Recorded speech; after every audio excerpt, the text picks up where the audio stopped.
Spirit of Kerala YouTube ചാനലിലേക്ക് എല്ലാവർക്കും സ്വാഗതം.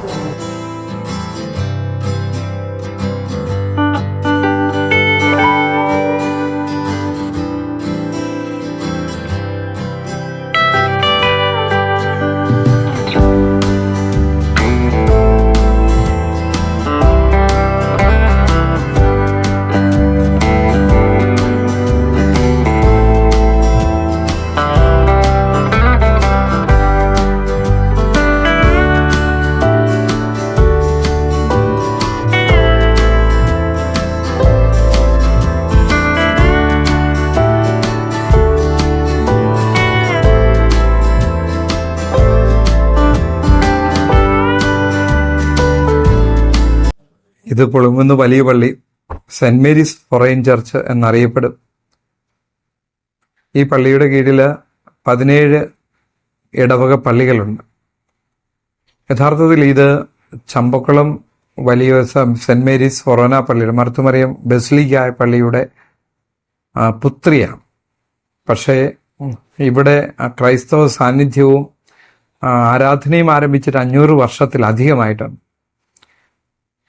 പിന്നീട് ഇപ്പോൾ നിലനിൽക്കുന്ന ദേവാലയം 150 വർഷത്തോളം പഴക്കമുള്ള കേരളത്തിലെ തന്നെ പുരാതന ദേവാലയങ്ങളിൽ ഒന്നാണ്.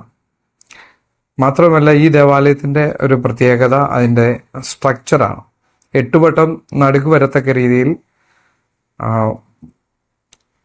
പള്ളിയുടെ അൽത്താരയും അതുപോലെ ഹൈക്കല ഭാഗവും വിങ്ങുകളും ക്രമീകരിച്ചിരിക്കുന്ന പ്രത്യേക ഒരു സ്ട്രക്ചറാണ്.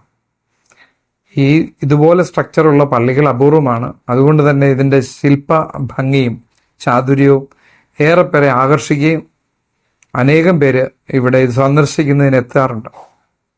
ആർക്കിടെക്ചറൽ സ്റ്റഡീസ് നടത്തുന്നവർ പഠനത്തിനായിട്ട് ഇവിടെ വരാറുണ്ട്. ആറ്റുതീരത്തോട് ചേർന്ന് കിടക്കുന്നത് കൊണ്ടും കിഴക്ക് നിന്ന് തന്നെ നല്ല ഒരു ദർശനം പള്ളിക്കുള്ളത് കൊണ്ടും ഈ പള്ളി ഏറ്റവും എല്ലാവർക്കും പ്രിയപ്പെട്ടതാണ്. ധാരാളം സിനിമകൾക്ക് ഷൂട്ടിംഗ് വേദികളായിട്ടുണ്ട്.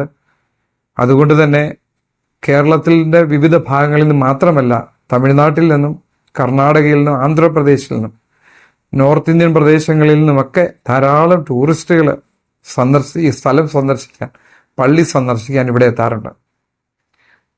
എൻ്റെ ഒരു വിലയിരുത്തലിൽ കേരളത്തിലെ തന്നെ ഏറ്റവും ശില്പഭംഗിയുള്ള മനോഹരമായ ദേവാലയം, അതിനോട് ചേർന്ന ചെറിയൊരു കപ്പേള സെന്റ് മാർട്ടിൻ ദി പോറസിന്റെ പേരിലുള്ളത്, അതിന് 100 വർഷത്തിലധികം പഴക്കമുണ്ട്.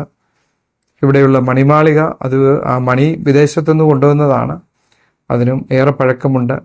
മണിമാളികയുടെ മുകളിൽ ഈ പ്രദേശത്തെ മുഴുവൻ അനുഗ്രഹിച്ചു നിൽക്കുന്ന ഈശോയുടെ രൂപം, അത് വളരെ ആളുകൾക്ക് പ്രചോദനം, വളരെ ഭക്തി നൽകുന്ന, ഒത്തിരി മാനസിക അടുപ്പമുള്ള രൂപമാണ്.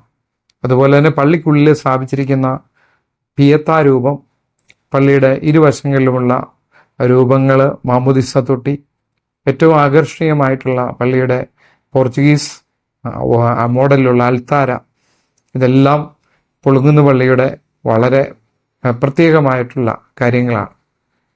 ഈ പ്രദേശത്തിന് മുഴുവൻ ഇതര മതസ്ഥർക്കും എല്ലാം അനുഗ്രഹമായിട്ട് ദേവാലയം നിൽക്കുമ്പോൾ, അതുകൊണ്ട് തന്നെ മതവ്യത്യാസമില്ലാതെ എല്ലാവർക്കും പള്ളിയോടുള്ള സ്നേഹവും ബഹുമാനവും എല്ലാ കാലത്തും ഉണ്ട്. പുളുങ്ങുന്ന വലിയ പള്ളിയിലേക്ക് നിങ്ങളെ പ്രത്യേകം ഞാൻ സ്വാഗതം ചെയ്യുന്നു.